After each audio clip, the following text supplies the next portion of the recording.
किसान। संसार में केवल किसान ही एकमात्र ऐसा प्राणी है जो अपनी हर परिस्थिति में मुस्कुराता रहता है। दुख हो या सुख, हर समय अपने परिवार के साथ खुशी से जीवन व्यतीत करता है। बहुत सारे किसान अनपढ़ होते हैं, अपनी गरीबी के कारण शिक्षा ग्रहण नहीं कर पाते हैं, फिर भी जीवन में काफ़ी अनुभव प्राप्त कर लेते हैं। किसान का जन्म ही कर्ज में ही होता है और पूरा जीवन कर्ज में ही गुजर जाता है। फसल अच्छी नहीं होती तो किसान आत्महत्या कर लेता है और कभी कभी फसल अच्छी भी हो जाए तो वह दाम नहीं मिल पाता जिसकी किसान अपेक्षा करता है और भी बहुत सारी मुसीबतों का सामना करना पड़ता है। यह तो केवल एक किसान ही समझ सकता है। ऐसी कहानी एक गरीब किसान की है। एक छोटा गांव था। गांव में एक गरीब किसान रहता था। उसके परिवार में केवल 3 सदस्य ही रहता था। वह किसान और उसकी पत्नी और उसका बेटा ही रहते थे। किसान बहुत गरीब था। रहने के लिए केवल एक छोटा सा मिट्टी का घर था और खाने के लिए घर में अनाज तक नहीं मिलता था। जैसे तैसे करके 2 वक्त की रोटी का इंतज़ाम करता था। उसके पास 1 एकड़ ज़मीन थी जिसमें वह जी जान से मेहनत करता था, फसल लगाता था, लेकिन कभी ज़्यादा बारिश, कभी ज़्यादा ठंड तो कभी ज़्यादा गर्मी के कारण हर बार फसलें खराब हो जाती थी। फिर भी वह अपनी मुस्कुराहट कायम रखता था।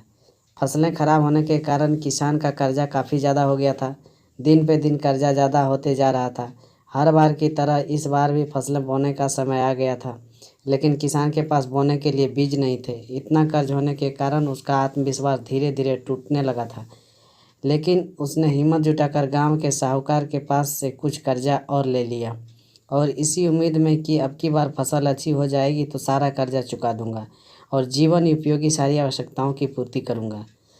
उसने बीज बो दिए। बारिश भी बहुत अच्छी हुई। फसलों को कोई नुकसान नहीं हुआ और फसलें एकदम हरी भरी लहर रही थी।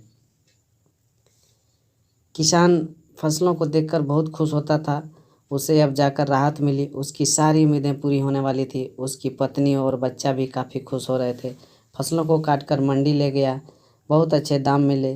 किसान के पास बहुत सारा पैसा आ गया था। वह अकेला रास्ते में जाता हुआ अपने कर्जे का हिसाब लगा रहा था। इतना उनका देना, इतना साहूकार का देना, सभी आंकड़ों को गिनती लगाई और सोच रहा था कि सभी आंकड़े चुका देने के बाद भी बहुत सारा पैसा बच जाएगा, जिससे मैं अपना एक बड़ा मकान बनाऊंगा। और भी बहुत सारा सोच ही रहा था कि इतने में 2 चोर की नज़र उसके पैसे की पोटली पर पड़ी। किसान अकेला था, कुछ भी नहीं कर पाया और चोर पैसे लेकर फरार हो गए। किसान का दिमाग काम ही नहीं कर रहा था। सारी मेहनत बेकार चली गई, कुछ भी हाथ नहीं लगा। घर जाकर पत्नी को क्या मुंह दिखाऊंगा, साहूकार का कर्जा कैसे चुकाऊंगा। कर्जे में डूबे हुए किसान ने अपने परिवार के बारे में कुछ भी नहीं सोचा और रास्ते में जाते हुए आत्महत्या कर ली। लेकिन साहूकार को तो अपना पैसा ब्याज सहित चाहिए था। उसकी खबर सुनकर साहूकार ने अपना कर्जा वसूल करने के लिए किसान के बेटे को अपना नौकर बना लिया। अपने पिता का कर्जा ब्याज सहित चुकाकर वह साहूकार के वहाँ ही मेहनत करके अपनी माँ का और अपना गुजारा करता था। परिस्थितियों से घबराकर कोई गलत कदम नहीं उठाना चाहिए। कर्जे के डर से आत्महत्या करने से कर्जा नहीं चुकता, उसका भुगतान तो मरने के बाद भी अपने परिवार वालों को करना ही पड़ता है।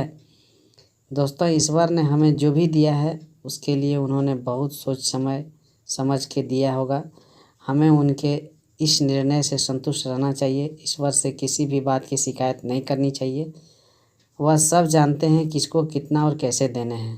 अगर आपको अपने जीवन की तुलना करनी है तो उससे करो जिसके पास खाने के लिए 2 वक्त की रोटी तक नहीं है।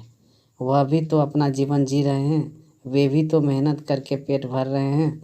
अपनी सोच को नकारात्मक ना बनाओ, इसे सकारात्मक बनाओ। धन्यवाद।